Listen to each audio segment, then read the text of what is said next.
All right, so it is day 8. Very slow morning because I'm kind of on someone else's time, which is totally cool. But it's very unusual to be waiting until like 9:30 to get started. But by doing this, I'll be able to get a lot closer to the entrance of this park, which will allow me to meet up with my wife on tomorrow night. So I think I have to do this. And I thought about it and I looked at the mileage, and I won't actually be losing too much, so I'll still be able to get my 250-mile goal. But I definitely will be skipping some miles, which people may not like, but do what you gotta do.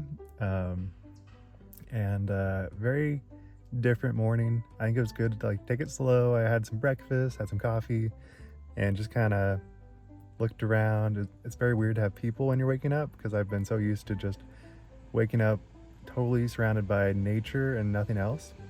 So like a lot of car noises, screaming, and a lot of just human stuff.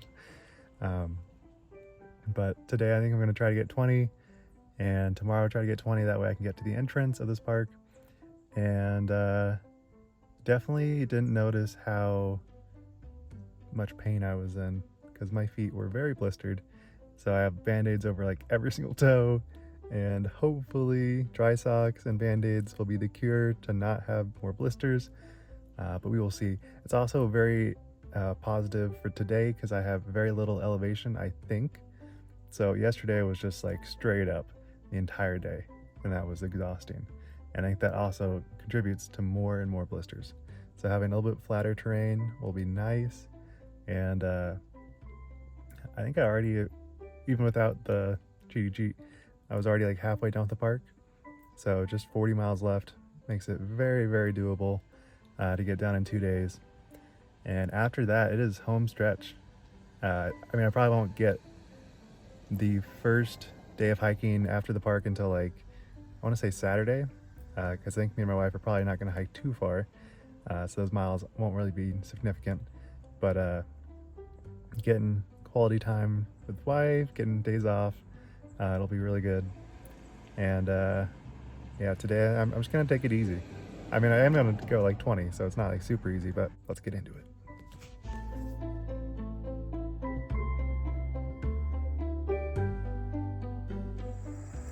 All right, got my bag packed and everything, officially back on trail.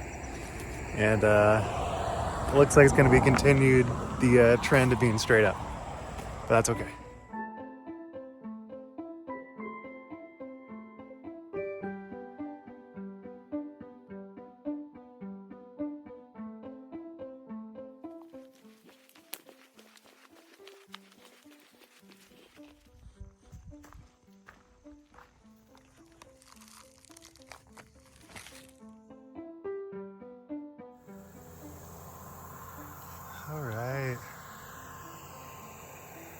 All right.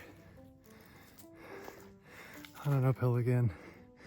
I can safely say that it never really gets easier. My body is tired. I'm tired. The elevation is unrelenting, but I'm definitely able to push past what I think I can do, which is pretty cool. But it's so hard. And we still have like 120 to go. But hopefully after these mountains, it'll be a lot more tame. Fingers crossed. And definitely becoming okay with reaching that breaking point and just keep pushing, which is always a good skill to have because it's so easy to lose it day to day. Whew. But back on the trail we go. I feel like some of the never mentioned during the Appalachian Trail videos is how narrow these walkways are. Probably doesn't look like it, but my poles are basically in the grass the whole time. This makes it kind of hard to keep trekking on the uphills. Yeah, here it looks like I'm just walking in the middle of a field. It's a cool field, but totally bizarre. Kind of freaky on this part of the Shenandoah because it's like literally darker, even though it's still around like 12:30 noon. But in addition to it actually being darker, there's like nobody here. So I guess the bulk of people are hanging out in like the northern section, which I really liked, and I like this part less, so it makes sense. But it's very eerie to be in a darker place with what feels like nobody. And definitely have a lot more scary vibes here, even though I'm sure it's fine. All right, made it through the up and down hill. And I gotta say, over that mountain, it feels like a completely different trail, different park. Makes me feel like the north part of Virginia and less of the Shenandoah, which I'm totally down with because that means it's probably more mellow.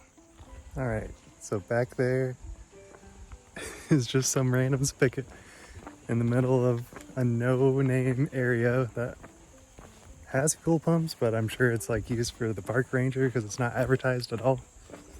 And these are the weird moments that you get in hiking where you just need water, you don't care where it's coming from. There's actually a couple of old dudes from Florida that just picked up water and were just chilling on their hike, and they are about done with their like 60-mile hike. And it's just totally cool to see these random pockets of people and just totally bizarre circumstances that you would not otherwise meet. And even a short conversation is just so dope. These are the things that we live for. So I had like 6 miles left, and I need to get to the restaurant by like 5 o'clock, and it's like 2:30 now. So I had to book it on the uphill, and I was really focusing on engaging my core and trying to have my whole body work in like one fluid motion. I think it really helped. So I was cruising, and I was definitely feeling it, but it was a manageable pain. So I think I need to definitely focus on that more. So I was really in a flow state. Finally got some leaves falling.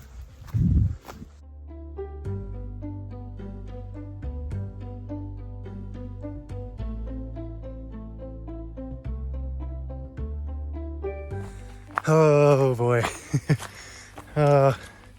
Just saw my first snake of the trail.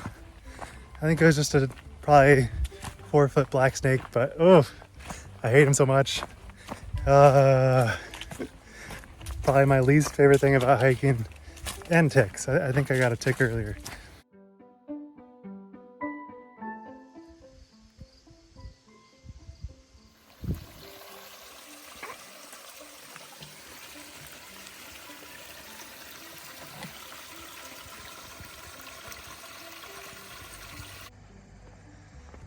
All right, made it to food, I hope.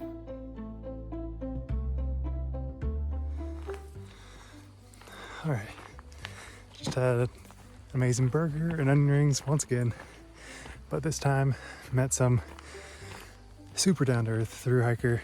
Well, he's done thru hikes. Now he's just doing a little stint in Vermont. And actually met up with somebody that I saw the first day, which is really dope. Not only am I like holding my own with these hikers, but it's also nice just to meet up with people that you've seen like a week ago or however long, and just get a vibe that you're not alone on this journey. Because so often it feels like I'm the only person doing this. But no, there's a lot of people.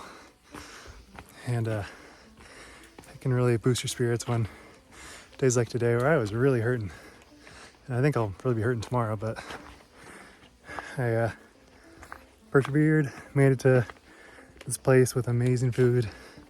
And I'll probably get some resupplies tomorrow because I was in desperate need. I still am in desperate need because all I had was dinner. I didn't buy any snacks. And by now I'm pretty much wiped out of all my reserves besides the freeze-dried meals, which just aren't really the most convenient when you're trying to hike. But yeah, overall great time meeting with amazing hiker and people that I met the first day. Probably doesn't look dark, but it's definitely getting dark. And I gotta make a fun conversation happen, or I'm gonna ask people if I can sleep on their campground site, because there's just nothing around here. I don't have enough sunlight to find a campground close.